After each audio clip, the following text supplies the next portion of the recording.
The battle over the integrity and freedom of the internet is evolving with each passing day. Honestly, it's hard for me to even keep up with all the new laws and more that keeps getting pushed seemingly across the world over all of this. But now there's two groups I want to cover in this video. First is the lawyers that are fighting for the freedom of America and more in this whole situation.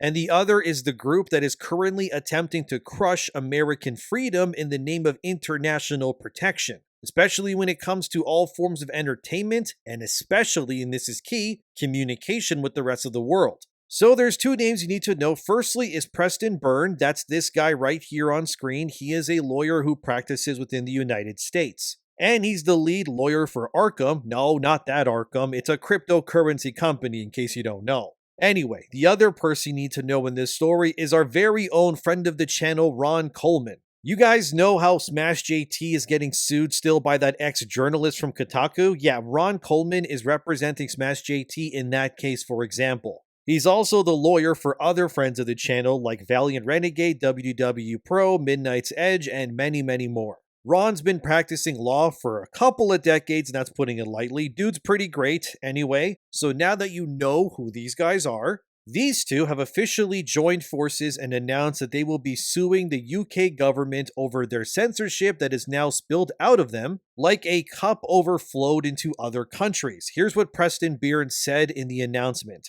Ron Coleman and I will be suing Offcom in federal court to protect all Americans from UK censorship. If you run a tech company affected by the Online Safety Act and want to help us stop censoring at the waterline, have your lawyers ping me on LinkedIn, we'll fight together. Before I go further with what Preston said, there is more context that is definitely needed. So the big villain here is Offcom. It's a company whose name stands for the Office of Communications. They're obviously, as the name says, the head of communications for the entirety of the UK to the rest of the world pretty much. Offcom is a branch of the UK government that is pretty much just spearheading this entire mass censorship of their citizens as well as the internet at large, which I did cover at length in my previous video in case you haven't seen it. Anyway, the UK government is also effectively your ground zero, if you will, when it comes to where this censorship is originating from in order to make things easier to understand, because nowhere in the world right now is censorship in general as bad as it is right now in the UK.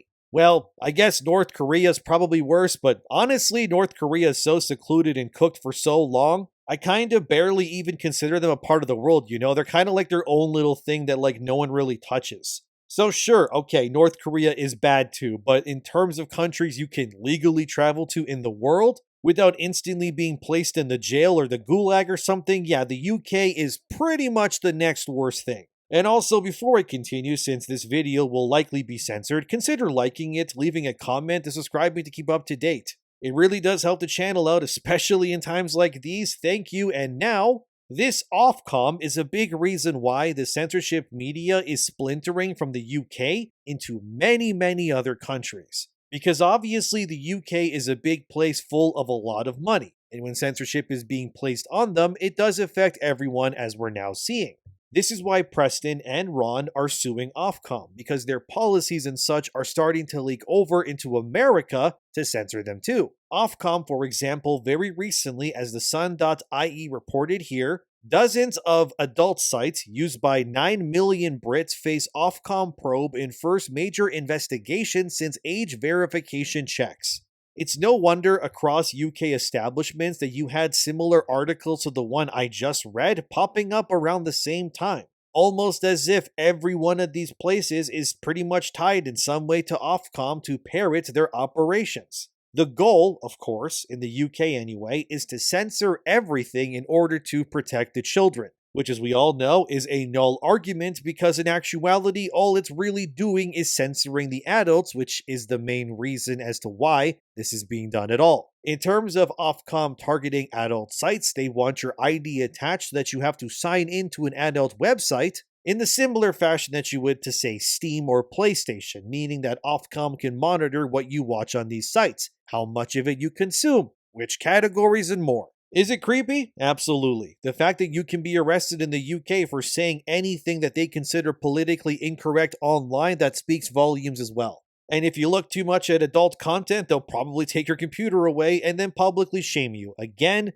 there will be no privacy in the UK due to this. The point of this is that the Online Safety Act 2023, as it's titled, as you're seeing here on screen, yes, it was first enacted 2 years ago, but as you can also see, it has since then evolved into what it is now for the entirety of the UK. And yes, this will connect to America and the lawsuit. Trust me, it's a lot. Just let me explain things. The very first line of this act states that all of this is being overseen and controlled by the very same Offcom, the very institution that Ron and friends are suing in this bombshell announcement. As it states, this act provides for a new regulatory framework which has the general purpose of making the use of internet services regulated by this act safer for individuals in the United Kingdom. It further states it's meant to impose duties which, in broad terms, require providers of services regulated by this act to identify, mitigate, and manage the risks of harm. And it's to stop illegal content, that they claim anyway, and to protect the children, like they always say.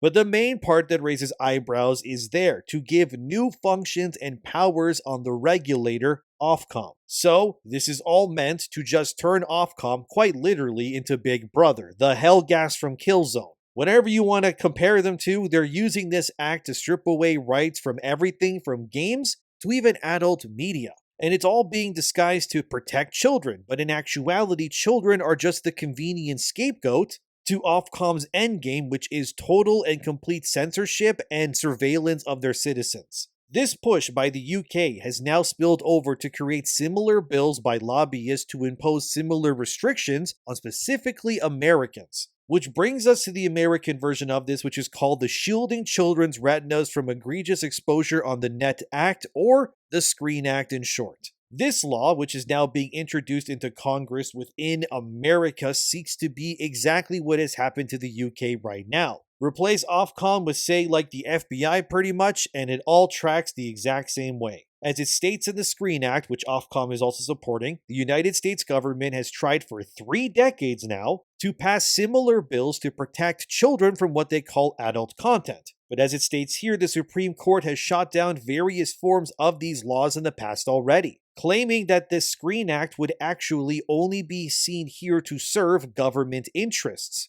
And what this was really about in their eyes was blocking or filtering software, as well as just giving the government effectively more control over everything. So as you can see, this is not the first time this has happened, or even the second. Instead, it's a self-repeating cycle of the same laws being pushed to enact forced censorship on American citizens. And this affects everything, because America, as we know, is a big place where a lot of content is made. Video games, TV, movies, music, you name it, America is kind of a hotbed for creative talent and a massive exporter, if you will, when it comes to creating what the rest of the world is dictated by and enjoying. I mean, America is also, let's be real, they're kind of like the modern day Rome, if you will. Every age of human history has had various superpowers that controlled and held dominion over others, either due to military might or economic strength. Like Babylon, Rome, or Sparta in its prime, these places were all considered hotbeds of human innovation and commerce. And America is, whether people want to admit it or not, just like those places too. Just now they have slushy machines and, M4 assault rifles, and their soldiers don't run around in speedos with spears and shields like they did in Sparta, but you get the idea. Anyway, like every great nation before it, these places all fell to corruption, greed, and subterfuge. And if you ask me what's happening here and why Preston and Ron are suing Offcom is because that's the end goal game here for all of it. They know they can't burn America to the ground literally, or send hundreds of thousands of soldiers against America's best 300 warriors or something on a beach. But what they can do is poison the host and the nation, confuse it with misinformation, and deem what it's capable of doing or thinking as nothing more than a net negative towards itself and convince itself that it's sick. It reminds me honestly of Metal Gear Solid, specifically Metal Gear Solid 2, and how the Colonel became a voice for what Hideo Kojima believed the world would eventually become. As the Independent.com said back in April based on reports, the majority of the internet is also, in case you don't know, full of bot accounts. Some reports claim upwards of 50% of the people, and I put that in quotation, that you interact with online, they're not even real. They're computers. The idea of flesh and blood is a foreign concept to their very existence. It's the dead internet theory in actuality. You're living in that right now. Don't believe me? Well, then why did Metal Gear Solid 2 predict all of this decades ago? We're still here. How's that possible? The AI was destroyed. Only GW. Who are you? To begin with, we're not what you'd call human. Over the past 200 years, a kind of consciousness formed layer by layer in the crucible of the White House. It's not unlike the way life started in the oceans 4 billion years ago. The White House was our primordial soup, a base of evolution. We are formless. We are the very discipline and morality that Americans invoke so often. How can anyone hope to eliminate us? As long as this nation exists, so will we. Cut the crap! If you're immortal, why would you take away individual freedoms and censor the net? Jack, don't be silly. Don't you know that our plans have your interests, not ours, in mind? What? Jack, listen carefully, like a good boy. The mapping of the human genome was completed early this century. As a result, the evolutionary log of the human race lay open to us. We started with genetic engineering, and in the end, we succeeded in digitizing life itself. But there are things not covered by genetic information. What do you mean? Human memories, ideas, culture, history. Genes don't contain any record of human history. Is it something that should not be passed on? Should that information be left at the mercy of nature? We've always kept records of our lives, through words, pictures, symbols, from tablets to books. But not all the information was inherited by later generations. A small percentage of the whole was selected and processed, then passed on. Not unlike genes, really. That's what history is, Jack. But in the current digitized world, trivial information is accumulating every second, preserved in all its triteness, never fading, always accessible. Rumors about petty issues, misinterpretations, slander. All this junk data, preserved in an unfiltered state, growing at an alarming rate. It will only slow down social progress, reduce the rate of evolution. Right. You seem to think that our plan is one of censorship. Are you telling me it's not? You're being silly. What we propose to do is not to control content, but to create context. Create context? The digital society furthers human flaws and selectively rewards development of convenient half-truths. Just look at the strange juxtapositions of morality around you. Billions spent on new weapons in order to humanely murder other humans. Rights of criminals are given more respect than the privacy of their victims. Although there are people suffering in poverty, huge donations are made to protect endangered species. Everyone grows up being told the same thing. Be nice to other people. But beat out the competition. You're special. Believe in yourself and you will succeed. But it's obvious from the start that only a few can succeed. You exercise your right to freedom, and this is the result. All rhetoric to avoid conflict and protect each other from hurt. The untested truths, spun by different interests, continue to churn and accumulate in the sandbox of political correctness and value systems. Everyone withdraws into their own small gated community, afraid of a larger forum. They stay inside their little ponds, leaking whatever truth suits them into the growing cesspool of society at large. The different cardinal truths neither clash nor mesh. No one is invalidated, but nobody is right. Not even natural selection can take place here. The world is being engulfed in truth. And this is the way the world ends. Not with a bang, but a whimper.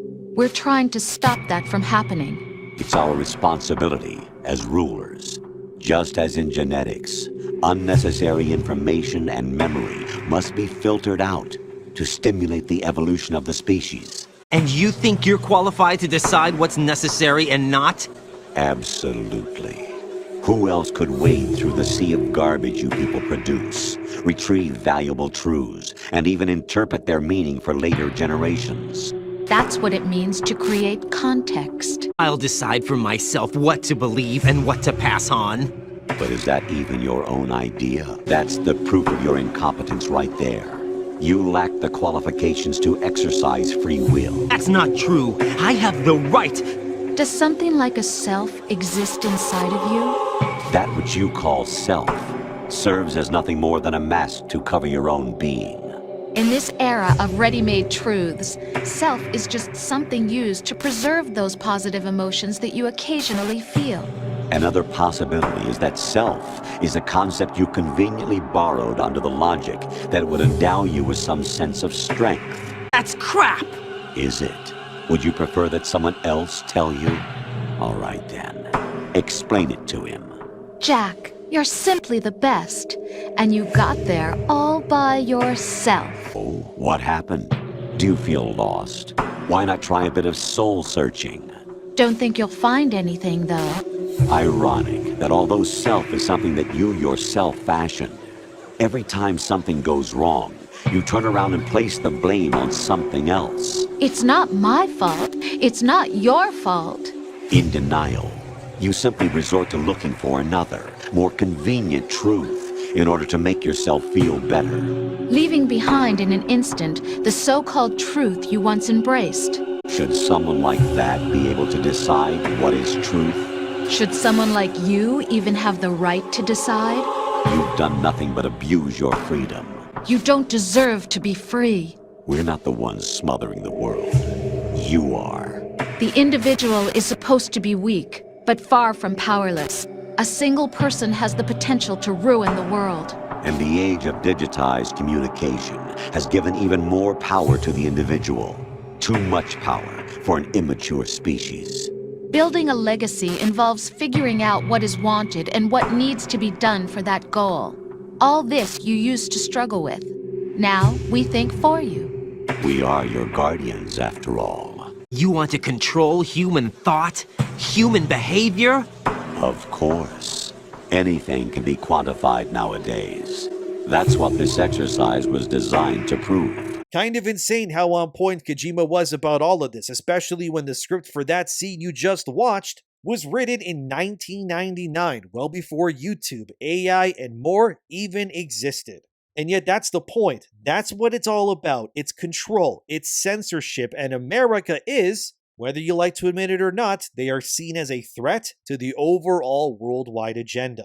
Offcom and the UK are being sued because they want everyone and everything to become and act like them. A suffocated, confused place where innovation cannot thrive. Why do you think most entertainment that does well comes from places where things like Offcom and such don't exactly have control over? Japan, like America, is a hotbed for innovation and especially entertainment. Both places are severely under threat by these censorship rules that are happening for no other reason than because the more free a society is, the more liberating the media they also create becomes, which ends up making more people in the future that also become free thinkers, and these days, that's not a good thing to them. But the more stifled they are, suppressed, and honestly reduced, like people are in the UK right now, such freedom of expression cannot exist if the people have nothing they can draw on besides what the government allows them to see or think. So Preston Byrne and Ron Coleman, who again are suing Offcom, had some things to say as Preston states here, rallying other major companies to join in on the push back to sue Offcom. He said,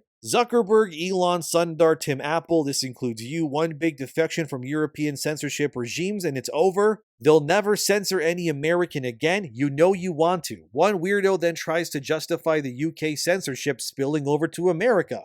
But Preston then tells it as it is. Sorry, the First Amendment gives Americans the right to run our servers however we damn well please. The UK stop police don't get a vote. Preston would also link to a Telegraph article to convey that his upcoming lawsuit will use the power of the current American administration to force specifically Offcom and the UK to never threat American liberties ever again. That article is titled, White House warns Starmer, stop threatening U.S. tech companies' free speech, members of Donald Trump's administration, monitoring Online Safety Act with great interest and concern. Essentially, the crux of one of the many parts of this lawsuit, which is still in its infancy to be fair, but it's still pretty bad, is as it says here that the UK censorship laws would affect and impose unfair burdens on American business. As the article further states, the law, which regulates online speech, allows the British government to levy massive fines on companies like Apple, Truth Social, and X if it finds that rules on hate speech have been broken, and that's key. Those in the president's inner circle see the potential penalties as an unwarranted foreign intervention into American free speech. President Trump has made it clear that free speech is one of our most cherished freedoms as Americans. And then the representative for the president further states, accordingly, we have taken decisive action against foreign actors who have engaged in extraterritorial censorship affecting our companies and fellow citizens. And here is where the tissue connects, as the Telegraph states right here, which reads, since the law came into effect last week, Offcom, the UK's online regulator, has written to several American firms ordering them to conform to the act in letters seen by the Telegraph. Now, obviously, as this video being made, Telegraph has not made those letters public. However, if and when they do become public, you can bet I'll show you guys in a future video. That being said, Preston and Ron shared this article, so clearly this is a big basis for their lawsuit against Offcom, as it does affect everything from video games, TV, movies, the internet, you name it. But it keeps on going as it reads. It has sparked outrage from US lawmakers and legal experts, who say the overreach is a threat by the UK to silence American companies and citizens. Congressman Jim Jordan, chair of the House Judiciary GOP committee, said the law was an attack on American companies. Ask Apple and they would view it as a $500 million attack, he told the Telegraph. There's more too. They ended with this. There's general concern, and then there's concern on how this impacts American citizens, American companies, and infringes on our First Amendment. As long as foreign legislators, judges, and regulators continue their attempts to silence US citizens, we will not stop fighting back. As you can see, this lawsuit is real, and the fact that Offcom has gone as far as to insinuate that they will somehow have the power to strike against American-owned companies like X or Facebook, or I guess Meta, whatever they call it, or even YouTube in this case too, by claiming that they're pushing misinformation, that is crazy. And the UK is power-hungry and incredibly corrupted with how they're going about things as of late. I don't hate the place or its people, but its government very clearly sees its own people and those in other nations as a threat to their goals. And it's incredible that they believe that they could strong-arm America of all places to bend to their will. It's actually kind of funny. Imagine thinking you're going to impose hundreds of millions of dollars in lawsuits and restrictions against Americans because your emotions got hurt when they don't want to live in 1984 like you're doing right now. Look, I fully support what these lawyers are doing here because, yeah, this does need to end. It's affecting everything, and don't think for a second that it'll suddenly end because of any one single thing. This sort of parasitic hive mind behavior tends to continue even if it does get defeated at times. The endgame goal here is just like what Kojima stated in Metal Gear Solid 2. It's to create a society completely compliant on the government and its services. And if a catastrophe must happen for the government to then will in new laws and regulations, they will create their own disasters to fast-track their own beliefs and powers further. Please don't think for a second that Offcom will take what the United States said lying down. They're going to do everything they can to censor America, Canada, and beyond whatever they can. But if you ask me, Offcom has now opened up a ticking time bomb here, where it will likely blow up in their faces. But worst case scenario is that if America falls as a nation like Rome or Babylon before it to all of these rules and whatnot, it will genuinely be a massive blow that will turn America into a stifled, repressed weakling that won't even answer to themselves, but now foreign nations. I guess Britain's still salty that the Americans beat them when they got their independence, but I guess too bad, Britain. You had your chance to control America and you blew it. Now you're proving exactly why nobody wants to be ruled by you guys ever again. But once Ron and Preston get this lawsuit up and running to full capacity against Offcom and the online censorship, I will 100% let all of you know when it does. So to keep up to date on this ongoing saga, probably a good idea to subscribe to keep up to date. I'll keep my ear to all of this and I'll keep you all informed. I thank you for watching. Let me know what you think about Offcom claiming they can impose their powers over places like America, or how companies such as X or Apple even could be affected by this too. Thank you as always for watching, and I'll see you next time.